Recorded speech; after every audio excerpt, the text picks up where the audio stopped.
বৃহস্পতিবারে পড়ে, পরের বৃহস্পতিবার পর্যন্ত, এক শুক্রবারে যদি পড়ে, পরের শুক্রবার আগ পর্যন্ত পুরো সপ্তাহব্যাপী তার ভিতরে নূর, ইমানের নূর, তাকওয়ার নূর, ইলমের নূর, আমলের নূর, ভালো মানুষ হওয়ার নূর তার ভিতরে আল্লাহ তাআলা সৃষ্টি করে দিবেন। এই জন্য জুমার দিন সূরা কাহফ পড়বো তো ইনশাআল্লাহ। আলহামদুলিল্লাহ ভাই, আপনাদেরকে যে আমলগুলো করছি এগুলো আমি, আমার পরিবার সদস্য, পরিচিত, সহকর্মী, আমি চেষ্টা করি সবাইকে স্মরণ করানোর এবং আমল করার চেষ্টা করি। আপনাদেরকেও বলছি ভাই, জুমার দিন যেহেতু, অতএব আজকে জুমার দিন উপলক্ষে বলে যাচ্ছি, জুমার দিনের এই 14-15টা আমলের মধ্যে সামারি করে আমি 5টা আমল করে দিচ্ছি, যে এগুলোর গুরুত্ব অনেক বেশি অন্য অনেকগুলো চাইতে, এগুলো বিশেষভাবে করব।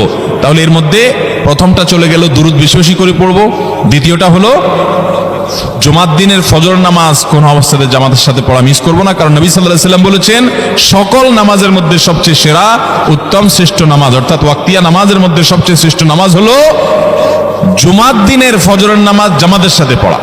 তাহলে মহিলারা কি করবে? মহিলারা পুরুষদেরকে উঠায় উঠায় মসজিদে পাঠিয়ে দিবে এবং সহযোগিতা করবে, তাহলে তার মাধ্যমে তারাও একই সওয়াব পেয়ে যাবে। আর 3 নম্বর আমলে বলেছিলাম সূরা কাহফ, এটা নারী পুরুষ সবাই করবে বেশি বেশি করে, ঠিক আছে তো ইনশাআল্লাহ? আমরা অনেক ভাই আছি সপ্তাহের 6 দিন আমাদের কোরআন পড়ার সুযোগ হয় না, তো অন্তত জুমার দিন সূরা কাহফটা যদি আপনি বাধ্যতামূলক করেন, আলহামদুলিল্লাহ, এটা অনেক বড় সূরা, পড়তে আপনার 20-25 মিনিট 30 মিনিট সময় পর্যন্ত লেগে যাবে। আপনি আধা ঘন্টা সময় ধরে যদি আস্তে আস্তে সুন্দর করে পড়েন, তো সপ্তাহে একবার অন্তত কোরআনের সাথে আপনি সময় দিলেন। আরেকটা সুসংবাদ শুনেন, সূরা কাহফ যদি কেউ মুখস্থ করে, তেলাওয়াত করে নিয়মিত, বিশেষ করে সূরা কাহফের প্রথম 10টা আয়াত যদি কেউ মুখস্থ করে, নবী করিম সাল্লাল্লাহু আলাইহি ওয়াসাল্লাম বলেছেন কিয়ামতের আগে দাজ্জালের যে ফিতনা আসবে, যেই ফিতনায় বহু মানুষ দাজ্জালকে আল্লাহ মনে করে বেঈমান হয়ে জাহান্নামে যাবে, এই ফিতনা থেকে পৃথিবীতে এমন কোন নবী ছিল না, এমন কোন রাসূল আসেন নাই। এই মানব ইতিহাসের প্রথম মানুষ আদম আলাইহিস সালাম থেকে নিয়ে আমাদের মুহাম্মদ সাল্লাল্লাহু আলাইহি ওয়াসাল্লাম পর্যন্ত এই লক্ষ লক্ষ যত নবী রাসূল এসেছে, সমস্ত নবী রাসূলরা একটা ব্যাপারে সাবধান করে গেছেন, দাজ্জাল আসবে, যে দাজ্জালের হাতে পাওয়ার থাকবে এত বেশি, অলৌকিকতা থাকবে এত বেশি, সে মরা মানুষকে জিন্দা করে ফেলবে, জিন্দা মানুষকে বলবে সে মরে যাবে, তার হাতেই সব কন্ট্রোলিং পাওয়ার থাকবে, দুনিয়ার সমস্ত রিজিক তার হাতে কক্ষিগত থাকবে, এমন পাওয়ার থাকবে তাকে দেখে মানুষ বলবে হ্যাঁ এই তো আল্লাহ, এই তো সবকিছু পারে, বেঈমান হয়ে যাবে। এই দাজ্জালের ফিতনায় তোমরা পড়বা না, বেঁচে থাকবা। বুদ্ধি দিয়া বিবেক দিয়ে মানুষ বাঁচতে পারবে না। দাজ্জালের ফিতনা থেকে বাঁচার জন্য সকল নবী রাসূলরা এর জন্য সাবধান করেছেন। আমাদের নবী সাল্লাল্লাহু আলাইহি ওয়াসাল্লাম নামাজের শেষ বৈঠকে দোয়া মাসুরের জায়গায় একটা দোয়া পড়তেন, আল্লাহুম্মা ইন্নী আউযু বিকা মিন আযাবিন নার ওয়া আযাবিল কবর ওয়া আউযু বিকা মিন ফিতনাতিল মাহইয়া ওয়াল মামাত ওয়া আউযু বিকা মিন শাররি ফিতনাতিল মাসীহিদ দাজ্জাল। আল্লাহ আপনার কাছে দাজ্জালের ফিতনা থেকে পানা চাই। 1450 বছর হয়ে গেছে, এখনো দাজ্জালের আবির্ভাব হয় নাই, হবে কিয়ামতের আগে। কখন হবে আল্লাহ ভালো জানেন, কিন্তু নবী সাল্লাল্লাহু আলাইহি ওয়াসাল্লাম বলেছেন সূরা কাহফের প্রথম 10 আয়াত যদি কেউ মুখস্থ করে, তো এই ব্যক্তিকে আল্লাহ রাব্বুল আলামিন এবং যদি তেলাওয়াত করে, এই ব্যক্তিকে আমলের মাধ্যমে দাজ্জালের ফিতনা থেকে আল্লাহ বাঁচিয়ে রাখবেন। দাজ্জাল তো অনেক পরের কথা, কোথাকার কোন আল্লাহর প্রতি অবিশ্বাসী মুশরিক বা কাফের খেলোয়াড় একটু পায়ের ভিলকি দেখায়, লক্ষ লক্ষ কোটি কোটি মানুষ হুমড়ি খেয়ে তার ভক্ত হয়ে ইমানি চেতনা, আমলি চেতনা, তাকওয়া, তাহারাত সব খুঁয়ে বসে থাকে। আর সেখানে দাজ্জালের মতো এরকম মিরাকল, সব মিরাকল তার হাতে থাকবে। এরকম পরিস্থিতি যখন আসবে তখন মানুষ কি করবে? এখন এই যে তথ্য প্রযুক্তির উন্নতির এই সময়ে কত মুসলমানের সন্তান বেঈমান হয়ে যাচ্ছে, বিজ্ঞানরাই তারা আল্লাহ বানায় বসে থাকতেছে, আছে না নাই? ধারণামূলক বিষয়কে তারা চূড়ান্ত বিষয় বানিয়ে বসে আছে, বেঈমান হয়ে যাচ্ছে। এবং টাকার যে কারিশমা, টাকা দিলে সব হয়ে যায়, টাকা নাই তো কিছুই হয় না। এই জন্য বেঈমান হয়ে অনেকে বলে যে টাকাই নাকি দ্বিতীয় খোদা, নাউজুবিল্লাহ। ভাইরা আমার, দুনিয়ার এই ভেলকি কি দেখছি আমরা, কিয়ামতের আগে ভেলকি আরো অনেক দেখবে আমাদের পরবর্তী প্রজন্ম, আমাদের ছেলে মেয়েরা, নাতিপুতিরা আরো অনেক ভেলকি দেখবে।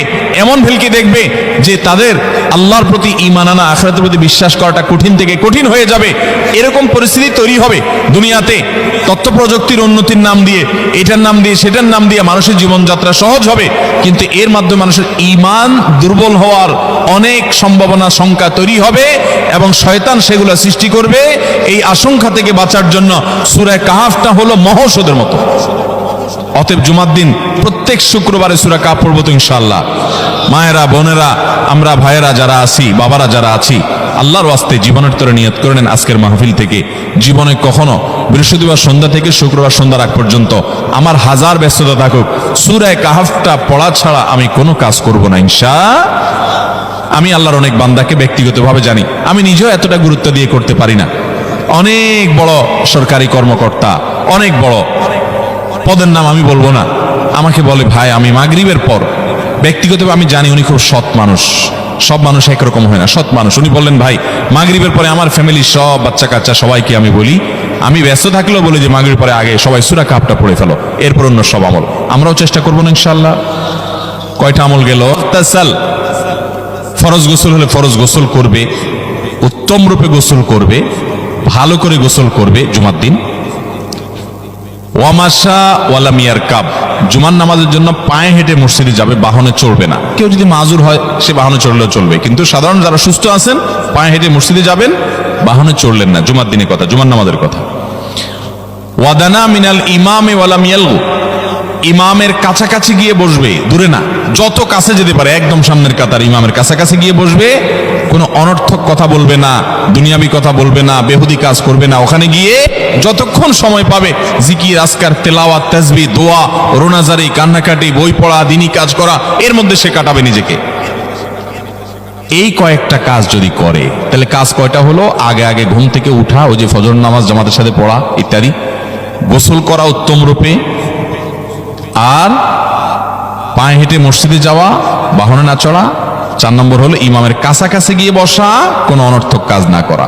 এই 4টা কাজ যদি কেউ জুমার দিনে করে, নবী করিম সাল্লাল্লাহু আলাইহি সাল্লাম বলেছেন ওই ব্যক্তি বাসা থেকে মসজিদ পর্যন্ত যে আসলো, যতগুলো পা ফেলবে, যতগুলো স্টেপ ফেলবে, যতগুলো কদম দিবে, প্রতিটা কদমের বিনিময়ে আল্লাহ রাব্বুল আলামিন তার অ্যাকাউন্টে, তার আমল নামাতে 1 বছর রাত জেগে, সারা রাত জেগে তাহাজ্জুদ নামাজ পড়লে এবং 1 বছর সারা দিন, প্রত্যেকটা দিন পুরা বছর জুড়ে নফল রোজা রাখলে যে পরিমাণ সওয়াব পাইতো, 1 বছর নফল রোজা, 1 বছর রাতভর জেগে তাহাজ্জুদের নামাজ পড়ার সওয়াব মাত্র একটা কদম ফেলার বিনিময়ে দিবেন।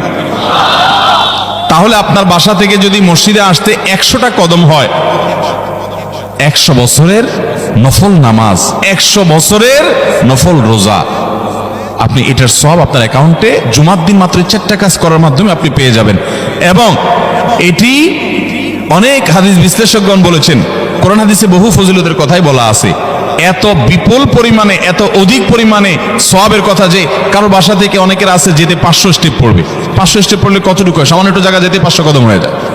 অনেকের বাসা থেকে যদি 500 কদম পড়ে 300 কদম হয়, তো সে এই 500 বছর নফল নামাজ, নফল রোজা, রাত ভর দিন ভর করার সওয়াব, কন্টিনিউয়াসলি করার সওয়াব মাত্র এই মসজিদে গেল, আসলো, এই 4টা শর্ত পূরণ করে সেটা সওয়াবটা পেতে পারে।